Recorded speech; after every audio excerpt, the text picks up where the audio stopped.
नमस्कार दोस्तों, मैं कैलाश आप सभी का आपके अपने YouTube channel GS with Kailash sir में स्वागत करता हूं। दोस्तों, जैसा कि आप जानते हैं, डेली शाम को 6 बजे ये जो जीएस की प्रैक्टिस से संबंधित लेखपाल मुख्य परीक्षा को ध्यान में रखते हुए सीरीज आपके लिए लाई जाती है। आज हम इसकी 14वीं क्लास पढ़ने वाले हैं। ये क्लास लेखपाल के अलावा PET, RO, lower PCS, UPSI, UP police, TET, super TET, CGL, CHSL, MTS, army, navy, airforce सभी एग्जाम्स में आने वाली जीएस के लिए बहुत ज़्यादा इफेक्टिव है। इसमें करंट अफेयर्स भी जोड़ दिया गया है, तो इस प्रकार से ये हमारे लिए काफ़ी इंपॉर्टेंट हो जाती है। चलिए आज का सेशन स्टार्ट करते हैं। और एक अनाउंसमेंट और आपको बताना चाहूँगा। अभी हाल ही में आप जानते हैं, हमने 8 दिनों में पूरे साल भर का करंट अफेयर्स जो था 800 क्वेश्चंस के माध्यम से 8 क्लासेज में 6:15 बजे कंप्लीट किया है। आज से उसी सीरीज को दूसरे क्वेश्चंस के द्वारा, मतलब पिछले साल के करंट अफेयर्स को दूसरे क्वेश्चंस के द्वारा या उन्हीं क्वेश्चंस को दूसरे शब्दों में पूछे जाने के द्वारा हम कवर करने वाले हैं। तो आज एक नई बुक के साथ में मिलते हैं। उसमें इस बार जो बुक आपके लिए लाई गई है वो बुक होगी आपकी एडुटेरिया करंट अफेयर्स, जिसमें हम उन्हीं करंट अफेयर्स के क्वेश्चंस का दोबारा से अध्ययन करने वाले हैं। तो वो क्लासेस आप 6:15 बजे जुड़ना ना भूलें। चलिए आज का सेशन स्टार्ट करते हैं। पहला क्वेश्चन, शेर बहादुर देववा किस देश से संबंधित हैं? तो शेर बहादुर देववा जो हैं ये किस देश से संबंधित है? 4 ऑप्शन दिए गए हैं आपके सामने। ऑस्ट्रेलिया, नेपाल, भारत और चीन। तो ये नेपाल से संबंधित हैं। नेपाल के प्रधानमंत्री शेर बहादुर देववा जो हैं ये 13 जुलाई 2021 को नेपाल के प्रधानमंत्री बनाए गए। चलिए बढ़ेंगे अगले क्वेश्चन की तरफ।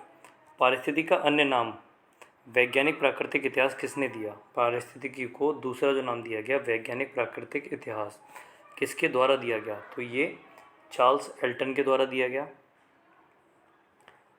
असम में दीपोर बाल वन्यजीव अभयारण्य के बारे में सत्य है। असम में स्थित दीपोर बाल वन्यजीव अभयारण्य के बारे में सत्य है। यह इको सेंसिटिव जोन के रूप में अधिसूचित है। सही हो जाएगा। यह अभयारण्य में मीठे पानी की झील है। इस अभयारण्य में मीठे पानी की झील है, ये भी ठीक हो जाता है।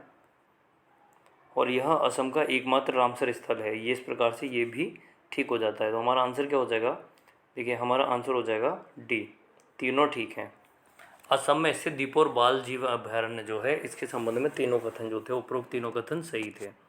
बढ़ेंगे अगले क्वेश्चन की तरफ। इनमें से कौन सुमेलित नहीं है?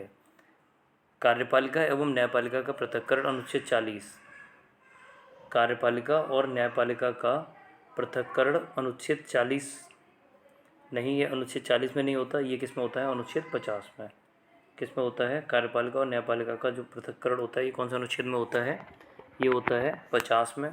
कृषि एवं पशुपालन का संगठन अनुच्छेद 48, ये वाला ठीक हो जाएगा। अंतर्राष्ट्रीय शांति और सुरक्षा की वृद्धि अनुच्छेद 53, ये अनुच्छेद 53 नहीं होगा। क्या होगा? अनुच्छेद 51। आर्टिकल 51, नागरिकों के लिए एक समान नागरिक सिविल संहिता अनुच्छेद 44। देखिए इसमें 2 क्वेश्चन गलत दिए गए हैं। यहाँ पर 2 क्वेश्चन हैं जो हमारे लिए रॉन्ग हो जाएंगे। एक आपका रॉन्ग हो जाएगा ए और एक हो जाएगा सी। वैसे सामान्य तौर पे एक ही आंसर होता है, लेकिन हम जैसा कि देख पा रहे हैं कार्यपालिका और न्यायपालिका का जो पृथक्करण होता है ये अनुच्छेद 50 में है, ना कि अनुच्छेद 40 में। अनुच्छेद 40 में ग्राम पंचायतों के गठन से संबंधित बातें हैं। तो इस प्रकार से ये वाला भी हमारा गलत हो जाता है। साथ ही हम देखेंगे अंतर्राष्ट्रीय शांति और सुरक्षा की अभिवृद्धि की जो बात कही गई है अनुच्छेद 51 में कही गई है, ना कि अनुच्छेद 53 में। तो इस प्रकार से ये दोनों ही गलत हो जाएंगे। तो इस क्वेश्चन के 2 आंसर होते हैं। चलिए बढ़ते हैं अगले क्वेश्चन की तरफ। भारतीय संविधान के नीति निर्देशक सिद्धांत को किस देश से लिया गया है? तो भारतीय संविधान में नीति निर्देशक तत्व जो है भाग 4 में स्थित हैं। कौन से भाग में? भाग 4 में स्थित हैं। और ये अनुच्छेद कितने से कितने तक है? तो हम देखते हैं ये अनुच्छेद 36 से लेकर 51 तक है। अनुच्छेद 36 से लेकर 51 तक भारतीय संविधान में नीति निर्देशक तत्वों का वर्णन किया गया है। और ये सिद्धांत कहाँ से लिए गए हैं? तो ये आयरलैंड के संविधान से। कहाँ से दोस्तों? ये आयरलैंड के संविधान से लिए गए हैं। चलिए बढ़ेंगे अगले क्वेश्चन की तरफ। निम्नलिखित में से कौन विद्युत ऊर्जा का प्रकाश ऊर्जा में रूपांतरित करता है?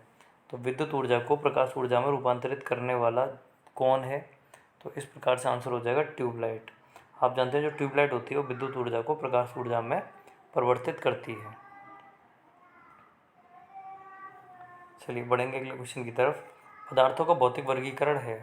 देखिए पदार्थों को भौतिक वर्गीकरण जो मुख्य तौर पे किया जाता है, पदार्थों को 3 अवस्थाएं होती हैं, एक ठोस, एक द्रव और एक गैस। तो इस प्रकार से आंसर क्या हो जाएगा? डी, उपरोक्त सभी।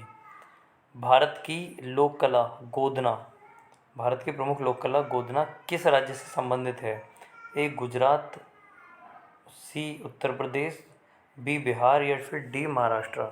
और आंसर हो जाएगा इसका, देखेंगे इसका आंसर क्या हो जाएगा, बिहार।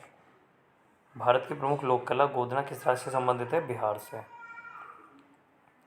निम्नलिखित में से कौन अकबर का महत्वपूर्ण कार्य था? तो इनमें से कौन अकबर का महत्वपूर्ण कार्य था? आप जानते हैं दीन इबादत खाना की जो स्थापना की गई, कब की गई? 1575 में अकबर के द्वारा की गई। दीन इलाही धर्म की स्थापना 1582 में की गई अकबर के द्वारा, और राजधानी लाहौर स्थानांतरित की गई 1585 में। तो इस प्रकार से तीनों ही काम क्या होते हैं, अकबर के प्रमुख कार्य हो जाते हैं। तो आंसर होगा उपयुक्त सभी। उपयुक्त सभी। किस नदी का उद्गम स्थल विक्टोरिया झील है? इनमें से किस नदी का उद्गम स्थल जो है वो विक्टोरिया झील है। आंसर हो जाएगा नील नदी। कौन सी नदी? नील नदी। नील नदी मुख्य रूप से मिस्र देश में बहती है, और मिस्र को नील का उपहार या वरदान भी क्या कहा जाता है। भारत के पूर्वी तट पर स्थित प्रमुख बंदरगाह नहीं है। जैसे ये प्रायद्वीपीय भारत हो जाता है, यही तटीय भारत होता है, तीन ओर से इसे समुद्र से घिरा हुआ भारत है ये।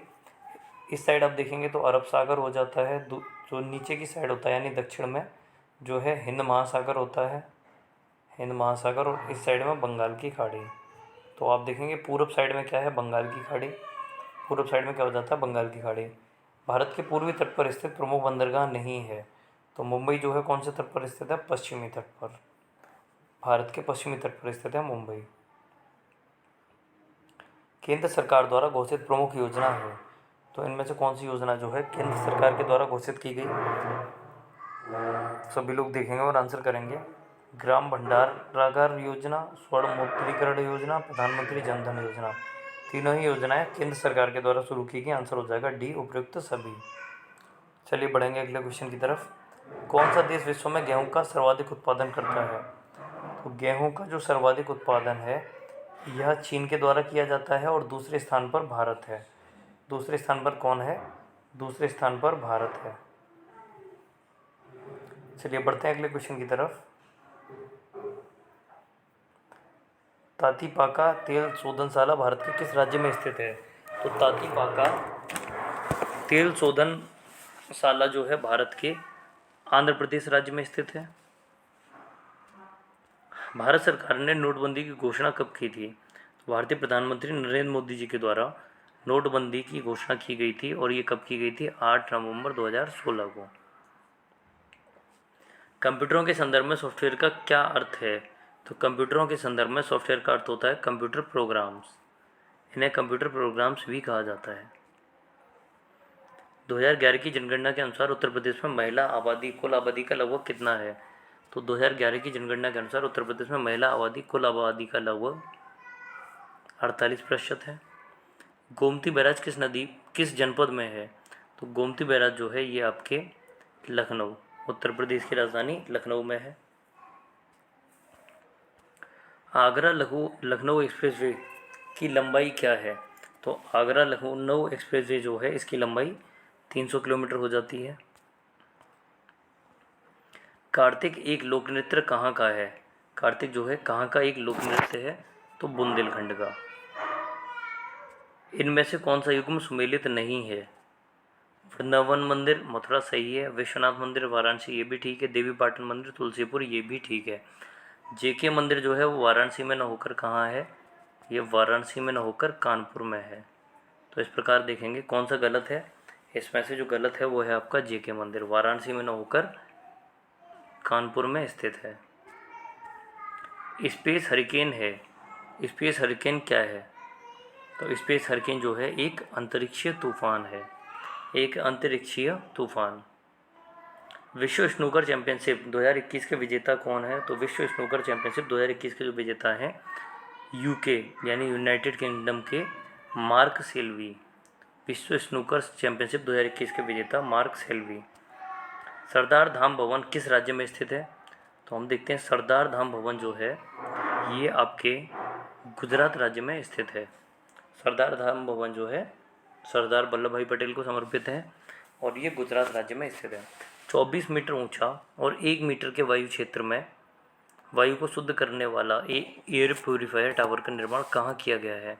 तो 24 मीटर ऊंचे और 1 किलोमीटर के क्षेत्र में वायु को शुद्ध करने वाला एयर प्योरीफायर जो है ये चंडीगढ़ में स्थापित किया गया है। ये आज तक की सीरीज़ थी। मिलते हैं कल नेक्स्ट सीरीज में, और 6:15 बजे से इसी चैनल पर इसी जगह आपको करंट अफेयर्स की सीरीज़ मिलेगी, जिसका पहला चैप्टर हम करने वाले हैं, तो उससे जुड़ना ना भूलें। चलिए, धन्यवाद।